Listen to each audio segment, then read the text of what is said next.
Since 1946, the municipality of Amsterdam has employed a handful of full-time photographers to document their city. Dorianne Kransberg is one such photographer, and having taken over 10,000 pictures for the city archive over the past 30 years, she is one of the most prolific and influential to photograph the city of Amsterdam to date. In this image by Kransberg, some of the hallmarks of her photography can be identified, these being a clearly balanced composition with little empty space, and secondly the use of reflective surfaces. In this example, the reflective surface takes on the form of a shop window and encompasses the whole of the image. On the left-hand side, a female mannequin clearly stands behind the window, but the placement of the figures on the right-hand side create more confusion, raising the question as to whether these figures are reflections in the glass or whether they too stand behind the shop window. Here Kransberg has used a reflective surface of the window to purposely play with the composition in such a way that it is hard to determine exactly what we are looking at.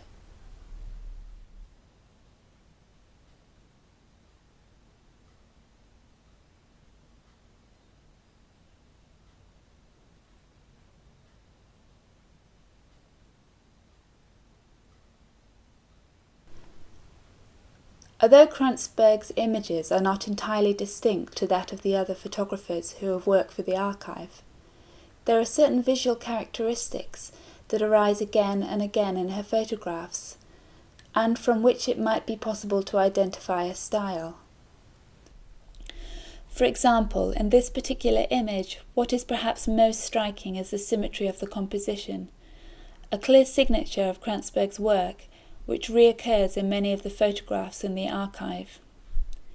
It is also important to note that when she balances the composition in such a way, it is frequently a balancing of the content of the image itself.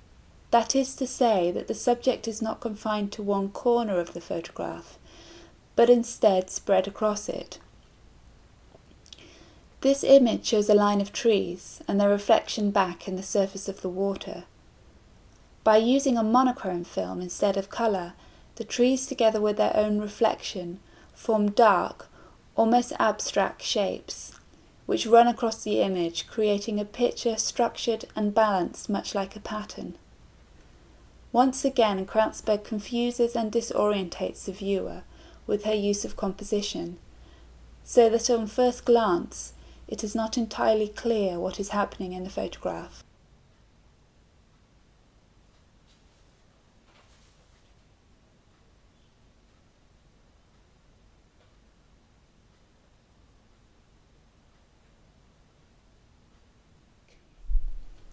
This is another example by Kransberg of a balanced composition.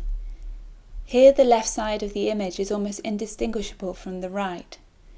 This has been achieved by using the camera to frame the two stairwells that run in parallel up the outside of the building. But perhaps the most striking thing about this photograph is the architectural structures of the stairwells themselves, and the way in which they almost protrude from the image. This picture has been taken at a time of day when the architecture casts its own shadows, which act to highlight and emphasize the details of the building. In her photographs, Kransberg frequently uses natural lighting to dramatic effect, directing the camera so that the light draws attention to particular details in the image. Here the resulting effect is that the building loses any reference to scale, and with the contrast between light and dark, it appears to have the symmetry and simplicity of a model.